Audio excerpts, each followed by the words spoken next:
Hello and welcome to our 7-8 minutes of weekly Torah talk. Our guest today is Rabbi Barry Gelman of the United Orthodox Synagogues of Houston. Hello, Rabbi. Thank you for being with us. Hi, it's great to be here. Our parsha this week is Beshalach, and in this parsha, Pharaoh chases Bnei Israel to force their return to Egypt.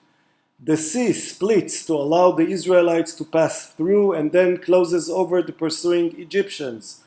Moses and the children of Israel sing a song of praise and gratitude, Shirat Hayam. In the desert, the people suffer thirst and hunger, and they complain to Moses and Aaron. God sweetens the bitter waters of Marah, and later has Moses bring forth water from a rock by striking it with his staff. He causes manna to rain down from the skies each morning, and quails to appear in the camp each evening. The people are instructed to gather a double portion of manna on Friday for Shabbat, and in Rephidim, the people are attacked by the Amalekites, who are defeated by Moses' prayers and an army raised by Yoshua. The first pasuk of the parsha says, ויהי בשלח פרעה את העם ולא נחם אלוהים דרך ארץ פלישתים כי קרוב הוא, כי אמר אלוהים פן ינחם העם בראותם מלחמה ושבו מצרימה. It came to pass when Pharaoh let the people go that God did not let them by way of the land of the Philistines, for it was near, because God said, lest the people reconsider when they see war and return to Egypt. So, Rabbi, this is the beginning of a journey. God is said to fear war, and at the end of this parsha we see war. What is the transition that the people of Israel go through as they leave Egypt and begin their journey in the desert? I actually see sort of three stages in the development of Am Yisrael, from when they're in Egypt to when they leave Egypt at this stage to when they get to Har Sinai, which may be the culmination of Yetziat Mitzrayim, although ultimately the real culmination is, and the last chapter of the story is getting to Eretz Yisrael. Right. I see, the way it seems to me, I've just begun to work this through, and I'm happy to have you and whoever's listening to be the guinea pigs on this theory. I see Bnei Yisrael in Mitzrayim, in Egypt, as really a social group, the beginning of a social group, and it actually doesn't go so well. One of the central stories is when Moshe sees the two Jews fighting with each other, and the Torah refers to them as nitzim, as they are arguing with each other. It's actually the nitziv who says they weren't arguing about anything in particular, they were just always arguing. That is their definition, was they were arguers. Well, so it was the beginning of a long Jewish tradition, I assume. Right, which started, right, how they get to Mitzrayim to begin with, when Yosef and his brothers couldn't get along. That's why they ended up there to begin with. So the whole beginning is pretty depressing, and maybe hasn't changed much, right, that the Jewish people are arguing with each other. And finally, when they leave Mitzrayim, it seems that they're finally united. What sort of cued me in onto this is one of the psukim that the Torah uses to sort of sum up the whole experience. The Torah says that God took his tzivot out of Mitzrayim, which is a word that means legions, right? It's a military language. Right, it's a military language, yeah.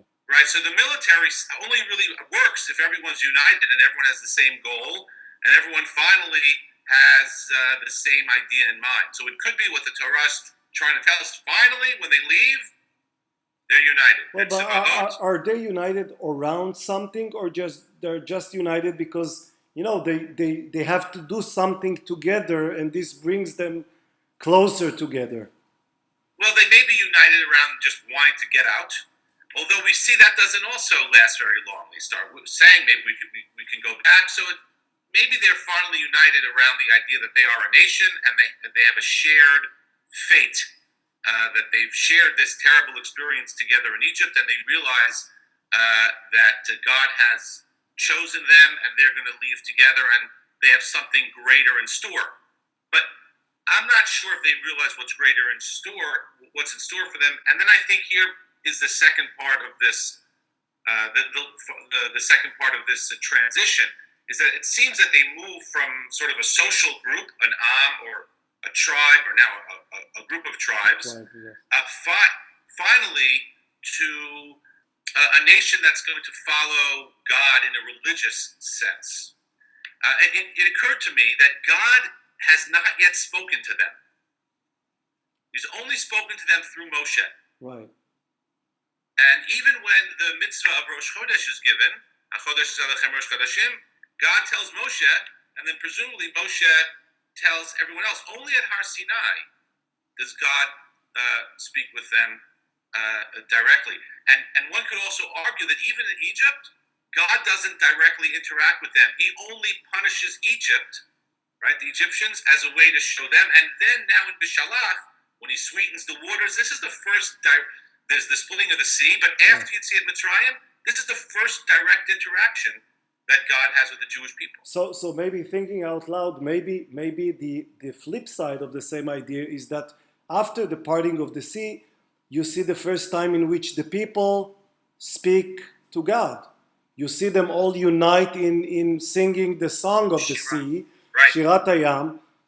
We didn't hear them before speaking as a group, praying to God, praising God, doing anything that has that is a way of communicating with God.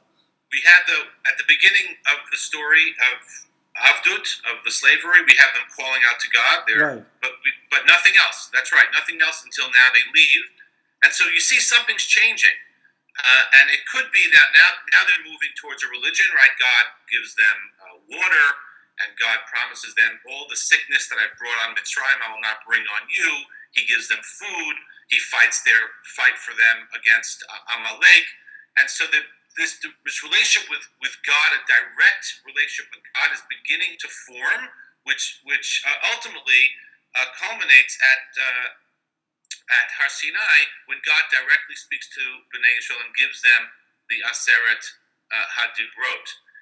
And so it seems that there's this transition going on from a social group, a tribe, to a group that learns to rely on God in the desert, to a group that's ultimately commanded by God. And I'll tell you what made me think about this. I was reading something from Abraham Joshua Heschel about why people come to shul to pray. And he wasn't happy with the reasons. And one of the reasons was that it's a social thing. This is the way Jews connect to other Jews. And he says that's very important, but that's a terrible reason to pray. We should pray because we want to connect to God. And then it occurred to me that maybe people need a transition. And then I saw this transition happening in the Parshiot that we're reading now. Would you say that symbolically speaking, the passing through the parted sea, the parted ocean, that's the symbolic moment in which they transition from one entity to another? Yeah, maybe we could see it as like a mikvah, right? Exactly. It's when you come out of the mikvah, you're newly born.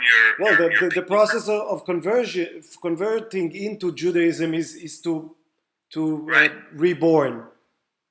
Right, and it's interesting because, right, to convert, it's a really interesting idea that you've just brought up. You need to do two things. You need to accept your place in the Am, in the social structure of the Jewish people, and to the point where you say, to the faith, right? I love all the mitzvot, but I don't want to be part of the troubles that the Jews have. Right. You're out. At the same time, you could say, I love the Jews, I love the social structure, but I don't want to do the mitzvot. You're also out. So both of them are necessary. We started out with one as we left Mitzrayim, and now it seems like they're moving towards the religious aspect of what it means to be Jewish. Rabbi, thank you so much, and Shabbat Shalom. Shabbat Shalom, and thank you for having me.